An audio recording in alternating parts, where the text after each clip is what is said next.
네, 안녕하십니까. 인제의대 해운대백병원에서 부인암 담당하고 있는 지용일입니다.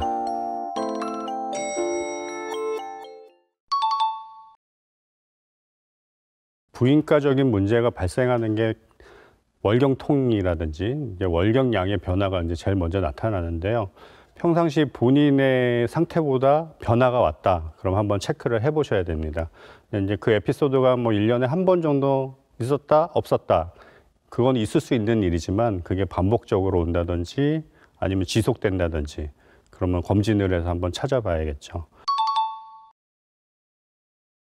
이제 복부 초음파는 일부러 방광에 이제 물을 좀 채워서 거기를 초음파가 통과시켜서 그림자를 보는 거기 때문에 진단율이 좀 떨어질 수밖에 없습니다. 그리고 또 그 보이는 그 정확도가 많이 처지게 됩니다. 배로 보게 되면은. 그래서 사실은 질초음파를 보는 걸 더 권하고 싶고요. 좀 어렵긴 하더라도 그렇게 보는 게 조금 더 자세하고 정확하게 진단하는 데 도움이 될 것입니다. 그게 정확하게 배란통이라고 한다면 건강하다는 신호입니다. 왜냐하면 규칙적으로 배란을 하고 있기 때문에 호르몬 변화가 규칙적으로 되고 있다는 증거거든요. 보통 배란통을 느끼시는 분들은 배란을 할 때 매번 똑같이 배란을 하지 않고 좀 과하게 되는 경우가 있습니다. 뭐 복압이 증가한다든지 어떤 다른 이유에서 뭐 출혈이 좀 섞인다든지 이런 일로 해서 통증을 한번 느끼신 분들은 아마 그 다음부터 배란통을 좀 느끼기 시작하는 경우들이 많아지는데요. 그거는 배란을 조금 당분간 억제시켜서 몸이 그걸 느끼지 않게끔 치료하는 방법이 있으니까 그게 너무 생활하는 데 장애가 있다 그러면 병원에서 치료를 잠깐 받으시면 되고요. 배란통 자체가 건강에 적신호라고 볼 필요는 없고요. 근데 그것이 조금 변화가 온다든지 생리하는 주기랑 관련돼서 온다든지 그러면 한 번쯤 아까 말씀드린 질초음파 검사를 한번 해보셔야 됩니다.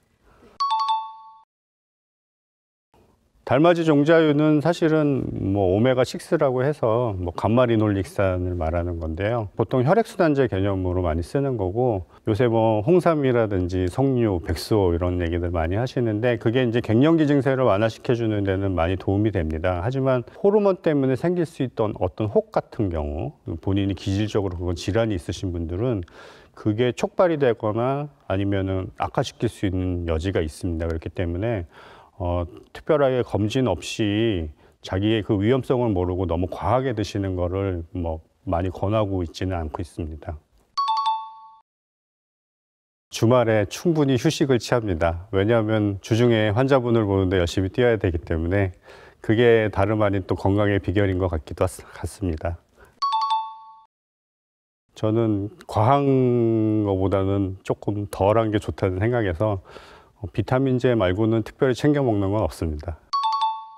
본인들이 이제 모자르는 게 뭔가를 본인들이 판단하지 마시고 병원에 가까운 곳에 아무 데나 가셔서 필요한 검사를 해서 내가 부족한 게 뭔지 그리고 내가 문제가 있는 건 뭔지 그걸 찾아서 거기에 맞춰서 생활 패턴이나 영양제 같은 거 드시면 건강에 좀 더 좋은 영향을 미치지 않을까 생각합니다.